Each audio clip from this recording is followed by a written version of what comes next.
Hey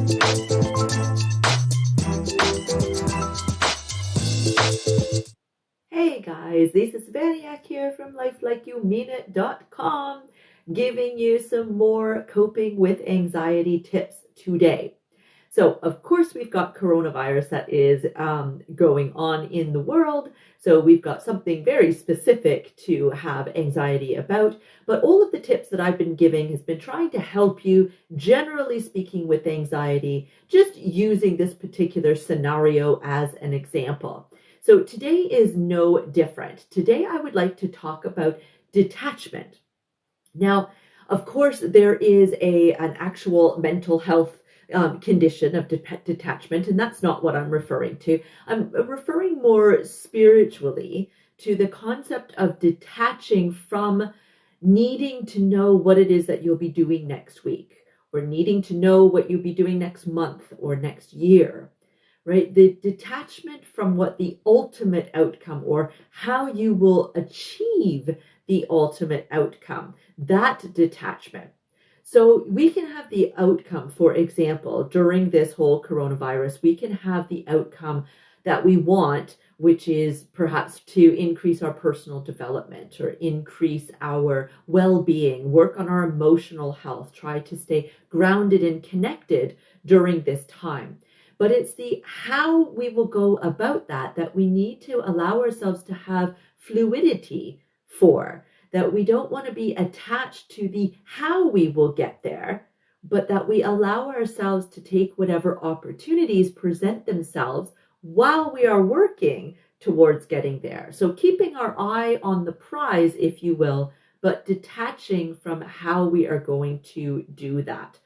And even if you take coronavirus out of this, if you've got an ultimate goal for your business, for example, that you want to have X number of followers on your social media, or you want to earn X amount of money, or things like that, that is okay. There's absolutely nothing wrong with that. But I would urge you to look at, is there maybe a deeper goal, and that you're using this concept of how much money would be in your bank account or how many followers you would have as a signpost for achieving something. But is that really what you want to be achieving? Is it more that you want to achieve a sense of fulfillment, or a sense of helping others, a sense of success, for example? So that would be much better to say, I want to feel like I am successful. And then rather than attaching the amount of money that would be in your bank account, indicating that you've reached that success, or the number of followers on your Instagram to indicate your success, that you are focused on the feeling of being successful, feeling like you're making a difference for other people, and then allowing yourself to be open to the opportunities on how you're going to get there, detaching yourself from the need to have a certain number of followers or a certain amount of money, that would be what would be the signpost on how you're going to gauge your success. Because guaranteed, if we've got ourselves focused on things, if we have ourselves focused on these kind of what we think is tangible things like money, or even people or following, whatnot, then chances are when we get to that figure in our head, whatever it is, that's not going to be enough. We're not going to feel like we are necessarily successful. We are going to be constantly looking for more. So break down what that ultimate goal really is, right? And same thing if it's weight loss, right? I want to lose weight. Okay, that's great, but does that mean 1 pound you're going to have reached that goal, or are we looking for something else? Is it more of a feeling that when you put on your clothes, you feel good? When you look in the mirror, you feel good, right? Is that what it is that you are really looking for? And so it's not about the number that's on the scale, but more about the feeling that you have. And then you can go about being open to the opportunities for how you're going to get there. Because feeling good isn't just about your physical health, is it? It's about your emotional well-being and your mental health as well.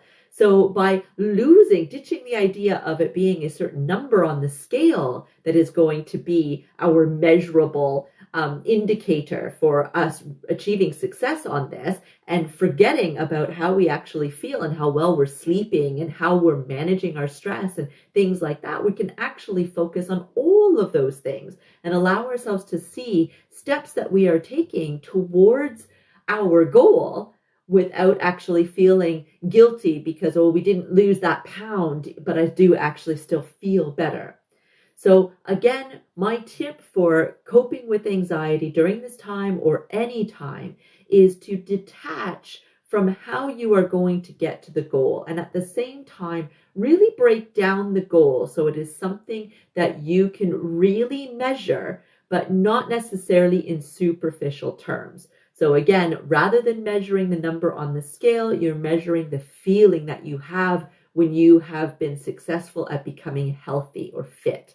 Rather than it being a certain amount of money in your bank account or a certain following number on all your social media to indicate that you are successful, it's again the feeling of being successful, the feeling that you have knowing you are helping other people, right? And then that way you leave yourself open to the opportunities that are going to come into your world, giving you the opportunity to choose different avenues that you maybe wouldn't have chosen before because you are so attached to having that money in your bank account or that number on the scale, right? You allow yourself the room for growth. You have fluidity in your mindset, which is really what a positive mindset or a growth mindset is all about. Being fluid and allowing yourself to take opportunities when they pop up rather than being rigid on what you think those opportunities need to be. And having that small shift is a really palpable thing in managing your anxiety. I hope that that was helpful. Bless, I'd love to hear about what is working for you. I see several people that were on today. That is wonderful, including somebody that says nice hair color. Thank you so much. I appreciate that and accept your compliment. Bless.